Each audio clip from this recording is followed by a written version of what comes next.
So Teenage Sex and Death at Camp Miasma is the latest film from Jane Schoenbrun.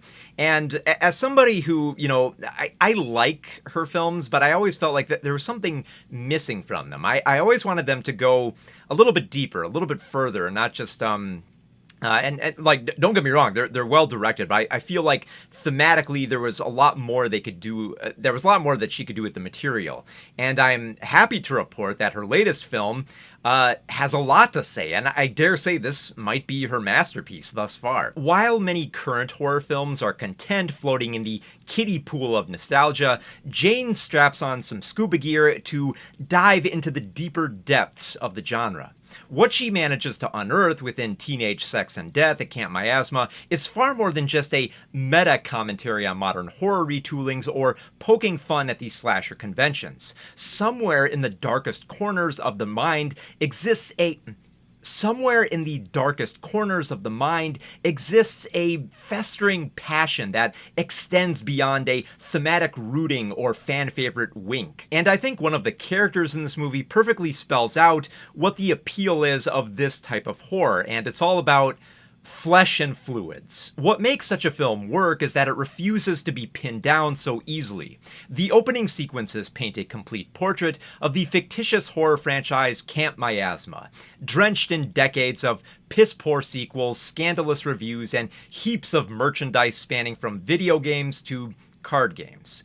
There are shades of so many horror pictures in this framing, aside from the obvious associations with Friday the 13th. It's also a very absurd saga, given that the killer of these movies, called Little Death, he's masked by a square ventilation covering that looks as though it were plucked from an office ceiling.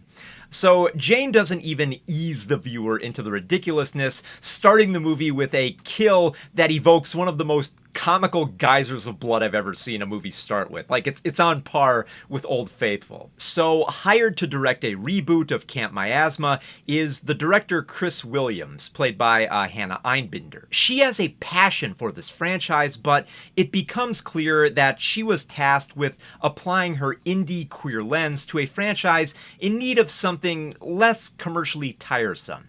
As her agent, played by Sarah Sherman, describes the project, the studio wants the horror to be elevated, which she admits is code for woke, which is itself code for leaning away from the dated, problematic elements. Now, Chris is somewhat aware of why she was given this chance, believing she's playing the studio to make the movie that she wants. Of course, what she wants is a movie that means something more than what was intended.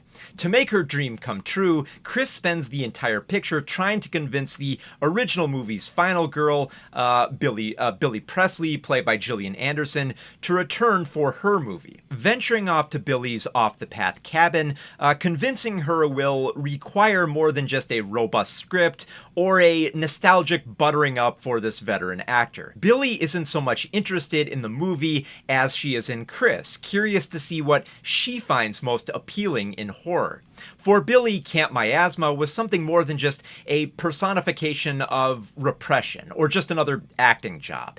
It was a sexual experience that she hopes she can convince Chris to become a believer in, which she experiences throughout in a trippy cocktail of horror movies, weed, and sex. Jane isn't afraid to let the story go into surreal places, but is also quick not to place it in one easily definable box.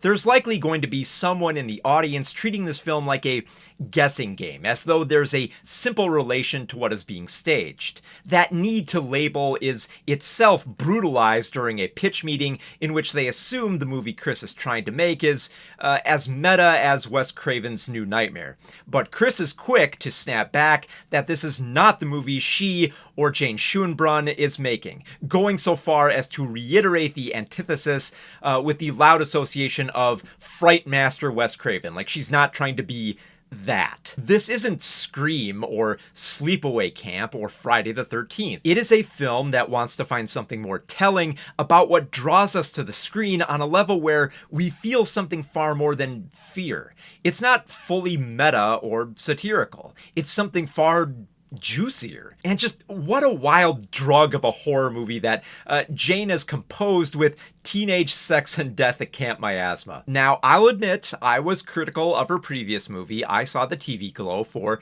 coming across as a one-note trans allegory that lingered more than it explored in its astute capturing of the 1990s. But here, she has cracked open a goldmine of so much thematic allure in this picture that taps into the darker and stickier corners of the genre, bringing out the most bonkers twists, wild music choices, and horniest of discoveries. This is a horror movie that loves horror, so much to the point of the strangest yet most satisfying of orgasms. Like, I don't think I've ever seen a movie have such a sexual scene involving chicken fingers and dipping sauce. So the fact that this movie can explore so much about what makes us love horror movies while also being very strange and hilarious and bizarre all at the same time, I think it's just wonderful. I had just a big smile on my face throughout this movie. Like, there's even a bunch of like great cameos here from bigger actors who have smaller roles that I don't want to spoil just because they're wonderful once you see them. But just everything that Jane explores here, I think it feels like so much more. It feels like she's trying to bring something more to horror than just, like another, commentary on nostalgia or what makes elevated horror, or just, waxing poetic. There is something far more just strange. Like, that's the easiest way I can describe this movie. It's trippy, it's strange, it's surreal, it's horny, it's sexual, and it has a very satisfying and surprisingly happy ending for how strange it gets. And I love that ambition. I love this movie. I think it's fantastic. And if you love horror movies, and I mean, like, you really love them, I think you're gonna love the hell out of Teenage Sex and Death at Camp Miasma. Just what a wonderful movie.